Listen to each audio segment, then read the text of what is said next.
Hello friends, मैं अभिषेक तोमर। खबर है राजधानी देहरादून से, जहां आजकल आप सुन रहे होंगे देहरादून नगर निगम के मेयर सुनील उनियाल गामा की संपत्ति की बहुत चर्चाएं हो रही हैं।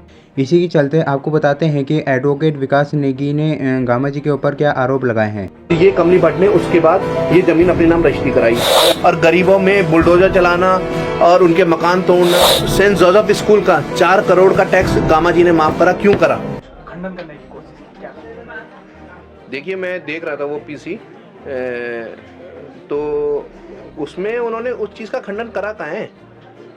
वो तो अपनी इतिहास बता रहे थे कि मैं पान का खोखा लगाता था, मैं चाउमीन बेचता था, मैं ठेकेदारी करता था, कि वहाँ से मैंने अर्जित करा। अगर उन्होंने वहाँ से अर्जित करा है तो उसके बाद 2018 के बाद से कैसे ग्रोथ हो गई है? और उन्होंने ये भी कहा कि मैंने ज़मीनें बेची अपनी, तो हम तो कह रहे बेची है, अच्छी बात है, आप प्रूव करिए, अपना टैक्स दिखाइए। उसके बाद अगर आपने बेची है, उसके बाद आपने लिए हैं, तो अच्छी बात है।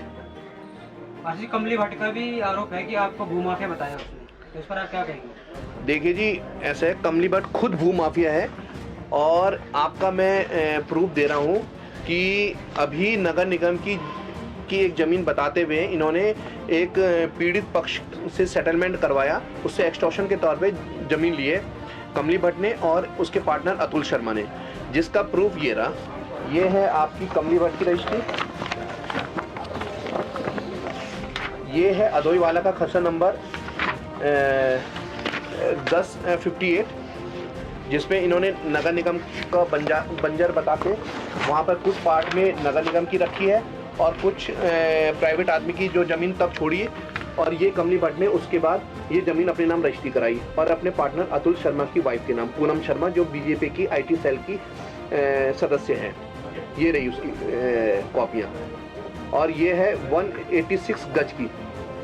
तो ये क्लियर कट PC एक्ट का और एक्सटॉर्शन का मुकदमा बनता है।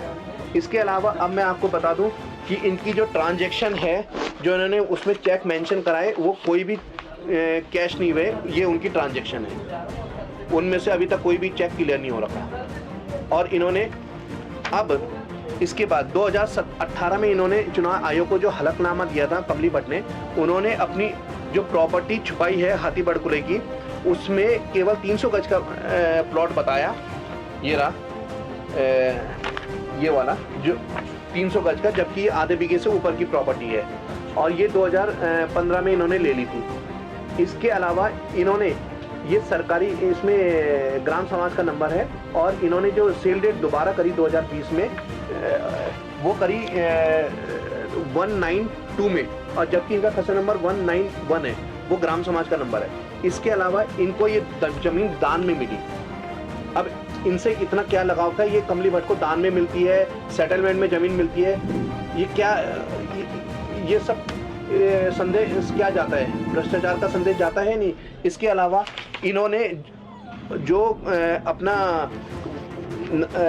चुनाव आयोग में अपना हलफनामा दिया, उसमें इन्होंने अपने पति की लीज डेट छुपा दी। ये 2017 में लीज डेट हो रही थी, ये 2.5 बीघे की लीज डेट है, ये भी इन्होंने चुनाव आयोग में छुपाई है। अब सबसे बड़ा करप्शन तो इनके ऊपर है। गामा जी ने कहा कि मेरी बेटी विदेश में नौकरी करती है, वहाँ से देखिए, वहां से करोड़ों रुपया तो आता नहीं होगा। ये तो सब जांच का विषय है। ये दे ना, विजिलेंस में जब जांच होगी तब बताएं ये कहां से क्या आता है, सोर्स ऑफ इनकम अपनी बता दें। हम तो उस चीज़ पे, हमने तो कहा आपने ये प्रॉपर्टी ली, ये इतने की शो हो रही, आप लाभ के पद में है नहीं, आप अपने को डिफाइन करिए ना। आप विजिलेंस में जाके बताइए, अपनी स्टेटमेंट दीजिए। अब हमने तो आपको बता दिया। अब हमने आपको कमली भट्ट का बता दिया, जो मैं आपको पार्षद का बता रहा था, जो जल्दी आने वाला है। इसके अलावा 1-2 पार्षद और हैं और बीजेपी के कैबिनेट मिनिस्टर हैं 2।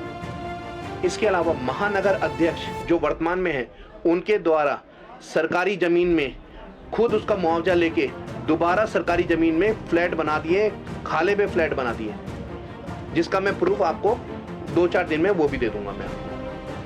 तो ये इतना करप्शन का इतना बड़ा खेल जो चल रहा है, और गरीबों में बुलडोजर चलाना और उनके मकान तोड़ना, तो ये चीज़ तो अब इनका कमली भट्ट जैसे पार्षदों का काम ये रह गया।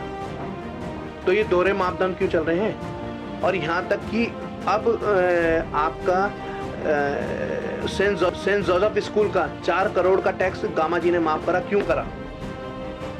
और जो ज़मीन ये एक्वायर कर रहे हैं तो ये खुद लीज विधानसभा के लिए वो प्रॉपर जगह पड़ी हुई, उस पर क्यों नहीं बनाते? क्यों उसकी जमीन को लीज एक्सटेंड कर रहे हैं? ऐसे अधिक संपत्ति है जो विकास नगर में है, रानी घमंड वो भोजपुर, रानी पोखरी से ऊपर भोजपुर पड़ता है, वहाँ है, बगराल गांव में है, डोभाल वाला में है, हर्रा वाला में है, विकास नगर में है और सहारनपुर में है, और इसके अलावा कई जगह पार्टनरशिप है जिसका मैं और जल्दी आपको सबूत देने वाला हूँ।